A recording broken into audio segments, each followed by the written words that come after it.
اس کے ساتھ ساتھ عبادت کو بڑھا دینا،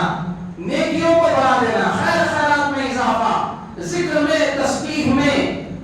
درود شریف پڑھنے میں کثرت کرنا، تلاوت کا بہت زیادہ اہتمام کرنا، اور نفل نمازیں کوئی نفل ہم سے چھوٹنے نہ پائے۔ رمضان کا مہینہ ہے، اگر ہمت کرے، ارادہ کرے، بڑی آسانی کے ساتھ تہجد پڑھی جا سکتی۔ سحر کے لیے تو اٹھنا ہی اٹھنا،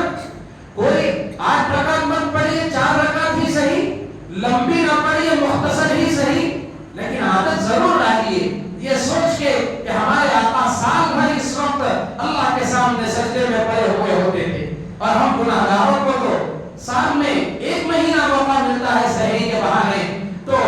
ہمارا عمل نبی کے موافق ہو جائے تو ہو سکتا ہے اللہ کو رحم آ جائے کہ نبی کا عاشق ہے کہ اس وقت نبی کی اداؤں کو ان کی نقل کر رہا ہے۔ تو اس طریقے سے تہجد کا اہتمام اور اسراء کہ جس میں مقبول حج اور عمرے کا ثواب ہے، ہر شخص کے پاس وقت نہیں، موقع نہیں، پیسہ نہیں، لیکن جذبہ اگر ہے تو ایک عمل پر اللہ اتنا اجر و ثواب عطا فرمائے۔ لیکن ہمارا کیا حال ہے کہ کتنوں کی تو فجر خطرے میں ہے، اور بعض تو رات میں دیر تک جگ کے کھا کے سو جائیں، اب الگ سے اٹھنا کہاں ہوگا، سحری کو ہوئی ہے، ادھر سحری اسکپ ہو گئی، ادھر فجر متاثر ہوئی، بڑی تعداد کا یہ حال ہے۔ لیکن جو باتوفیق ہے تو ماشاءاللہ اہتمام کر رہے ہیں، اور جو فجر پڑھتے ہیں تو وہ اپنی گاڑی کو اشراق تک لے جانے کی زحمت گوارا نہیں کرتے، پتہ نہیں ان کو کہیں سے معلوم ہو گیا ہے کہ فجر پڑھ کے اوپر وقت سو جانا افضل ہے، اگر تاخیر ہو گئی تو نیند مقروع ہو جاتی، کیا سمجھتے ہیں اللہ بہتر جانتا ہے۔ لیکن ایسا نہ کریں کہ رمضان کے مہینے میں صبح کے وقت میں برکت کی دعائیں دی گئی ہے، اور صبح کے وقت میں جو بندہ اللہ کی طرف متوجہ رہتا ہے وہ بڑا خیر پاتا ہے کہ صبح کے وقت میں رزق کے دروازے کھلتے ہیں۔ رزق میں خالی کھانا نہیں ہے، رزق میں صحت ہے، عقل ہے، ٹیلنٹ ہے، عزت ہے، خوشیاں ہیں، ساری چیزیں جو انسان کی کامیاب زندگی کے لیے جن کی ضرورت ہوتی ہے وہ ساری چیزیں رزق کے مفہوم میں داخل ہیں۔ مغفرت ہے، سعادت مندی ہے، برکت ہے، سب کچھ رزق میں شامل ہے۔ تو جو صبح کے وقت میں سوتے ہیں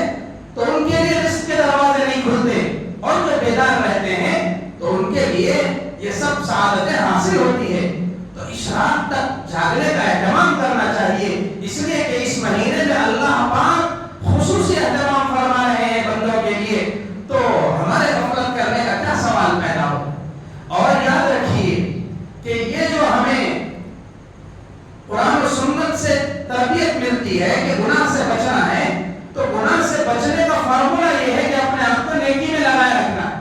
جب نیکی میں اپنے آپ کو مشغول رکھیں گے تو گناہ سے آٹومیٹکلی بچ جائیں گے، اور جب تک ذکر میں، تسبیح میں، تلاوت میں، خیر خیرات میں اپنے آپ کو مشغول نہیں رکھیں گے تو ہم سے گناہ پہ گناہ ہوتے ہی رہے گا، غفلت ہوتی رہے گی، اور پھر ایک دن ایسا آئے گا جو تراویح پڑھ رہی اس میں بھی جو ہے جان پہ آنا شروع ہو جائے گا، جان تو اب اتنے دن ہو گئے، ذرا طبیعت آج تھکی ہوئی ہے، اس لیے کہ نیکیوں کی قدر نہیں ہے۔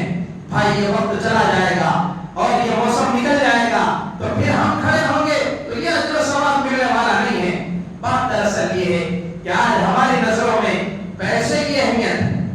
اور ڈالروں کی اہمیت ہے، پاؤنڈ کی اہمیت ہے، ریال اور درہم کی اہمیت ہے، نیکیوں کی اہمیت تو آنکھ بند ہونے کے بعد پتہ چلے گا۔ لیکن جب ہمارے نبی صلی اللہ علیہ وسلم نے بتلا دیا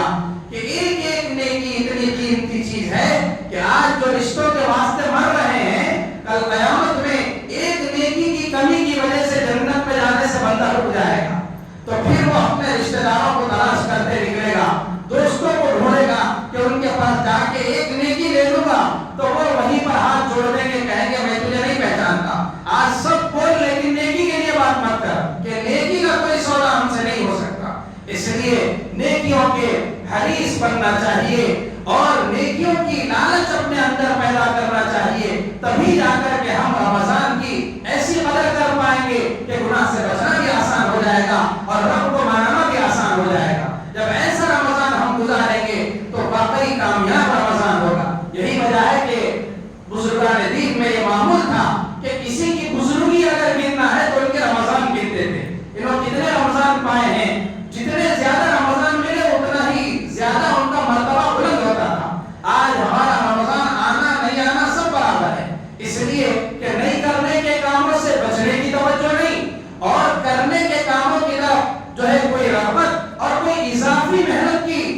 جو ہے فکر نہیں، کوشش نہیں. حالانکہ حضور اکرم صلی اللہ علیہ وسلم نے تو عام دنوں میں بھی یہ فرمایا لا یزال لسانک رطبا من ذکر اللہ، کہ تمہاری زبان اللہ کے ذکر سے تر ہونا چاہیے، ہمیشہ مشغول ہونا چاہیے اللہ کے ذکر میں. یہ کیا مشکل بات ہے؟ چلتے پھرتے اٹھتے بیٹھتے کر سکتے ہیں، لیکن ہم کو معلوم ہی نہیں ہے کہ رمضان کے اوقات کو کیسے کام میں لانا ہے. ہم کو کسی نے یہ فلسفہ پڑھا دیا ہے کہ روزے دار کا سونا بھی عبادت ہے، لہذا ہم طبیعت سے سوتے ہیں. بعض فجر کے بعد سوتے ہیں تو ظہر کا بھی جو ہے